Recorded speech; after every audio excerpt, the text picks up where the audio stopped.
Okay, everyone, welcome back. This is going to be Unit 1, Lecture 4, Chapter 4, International Dimensions and Dynamics of Policymaking by Anthony Pearl.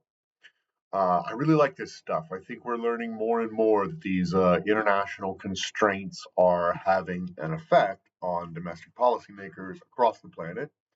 So this is increasingly important, in my opinion. Okay, Section 4.1, the introduction. Increasingly, especially since neoliberalism, kind of kickstarting with Reagan, domestic policies affect international outcomes, and international outcomes and policies affect domestic politics, right? So there's this push pull for sure. Um, so a whole bunch of just examples, so I can convince you of this, right? If you think to the collapse of the USSR, a lot of this was because of the spending and military competition between the United States and the USSR, and USSR's inability to keep up, um, pressured by the United States, in some ways led to their collapse. 2007, 2008, the United States global financial crisis, because of derivatives and these sorts of things, led to a global financial collapse, right? So Europe was hit hard, South America was hit hard, Asia was hit hard, but particularly states like Portugal, Greece, Spain um, were hit very, very hard, right? Okay, the Arab Spring and mass migration, right? I don't know if this was about policy, but it was still about sort of international phenomena. As the Northern African and some Middle Eastern states collapsed post Arab Spring, so we're talking about Tunisia, Morocco, Egypt, Lebanon, Libya, Syria, you saw a massive uh, flux of immigrants with an E moving out of those places and flooding into places like Europe. And after a decade of study or more, we are learning that that was at least in part the reason why we are seeing such a massive resurgence of sort of far right politics in Europe. The rise of fascism, the rise of Nazism. I mean, Germany and Austria now have the Nazi party sat in their Bundestag. Um, a lot of this was pushed because of massive immigration, which tended to turn societies a little bit more nativist. And we have seen the same thing in the United States after sort of the central corridor countries collapsed, right? Guatemala, El Salvador, Honduras, Venezuela, um, Nicaragua, and so these have huge impacts on politics domestically, over a generation or more, right? The Ukraine energy crisis, and right now the Iran energy crisis, right? Caused enormous changes, caused not only, of course, the price of energy to go up, natural gas and oil particularly, but caused, especially in Europe, a enormous policy shift to shore up those energy supplies and move away from Russian supplies, right? And so this has been a boon to the United States, especially the liquid natural gas industry, because much of the slack that was picked up came from the U.S. U.S. interest rates and global investment, right? As our interest rates rise, um, or when there are fluctuations in the market, you see things like flooding into alternative currencies or digital currencies like Bitcoin and Ethereum, or hard assets like gold, silver, platinum, etc. Right? So small adjustments can cause massive perturbations across the planet. Climate change. I mean, there is no way any single domestic government is going to be able to deal with this issue, right? This is a global problem, and it's going to take a global solution, right? Drugs, immigration. I mean, there are all kinds of different things where international changes and shifts, etc., can can switch up domestic politics and vice versa. Okay. Section 4.2, seeking policy explanations in a time of increasingly permeable political boundaries, right? And again, globalization slash neoliberalism, whatever you might want to call it, have blurred the lines between domestic and international. We know that currencies and investments and foreign direct investments, etc., are now global, and capital tends to move mostly freely. The United States, for the most part, set this system up, and now there are frustrations with it. But we're kind of the authors of it, so what are you gonna do? Okay. I would also point out on that topic, economic collapses can cause calamity, can cause shockwaves, right? So we saw this when Argentina defaulted. We saw this during the Asia currency crisis. And we definitely saw it during the 2007 sort of financial crash, right?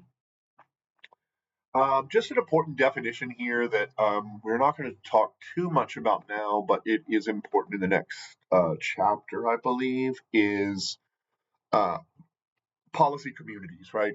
And they describe these as, or define these as, cognitive and discursive places where issues are problematized objects of public engagement, right? And so we'll touch on that a little bit, but I did want to sort of point out that you should learn this definition and learn what political communities are. Okay, section 4.3, how different policy paradigms guide governance networks through an accelerating policy universe. A couple things I wanted to point out here. Generally, there's sort of a small cadre of elites involved in policymaking. We've touched on this in earlier chapters. And this makes the options for change pretty restricted, right? Like we talked about earlier, marginal or nominal changes. It also tends to mean that because it's controlled by this very tight knit group, that only a very small subset of options is even given legitimate consideration. We touched on that earlier. This is, however, until there is a shock, right? And I touched on it but never talked about it. But when there is a shock, and the sort of holders of the paradigm get ejected, right, or are suddenly scrambling to keep their job or whatever it might be. That's when you tend to get room for significant change and significant reform, right? When the whole paradigm is upset. And in some ways, I would say this is sort of the MAGA movement, right? Because if you look at the conservative movement or the Republican Party pre Donald Trump. You look at Bush and his dad, Reagan, etc. It looks very, very different from MAGA, right? And there was an upset in the paradigm, right? People were mad that Obama had been elected. There was seething frustration about 2008 financial crash. There's anger about our healthcare system. All of these sorts of things and Trump came in and completely obliterated the paradigm and, in many ways, ejected many of the former sort of, I don't know what you would call it, fiscal conservative side of the party. And this led to room for mass reform, right? Okay, section 4.4, mediating influence of internationalized policy environments, right? And they say there's basically two different axes upon which we can look at this. The public sector activism, right? Are they strong or are they weak? And then the level of institutionalization of the supranational governance arrangement, right? Like how strong are these supranational institutions and their rules and their enforcement mechanisms, et cetera, right? And so this breaks down into a four piece typology seen in table 4.1, supranational governance dynamics. And the first is where you have high public sector activism, and also high institutionalization.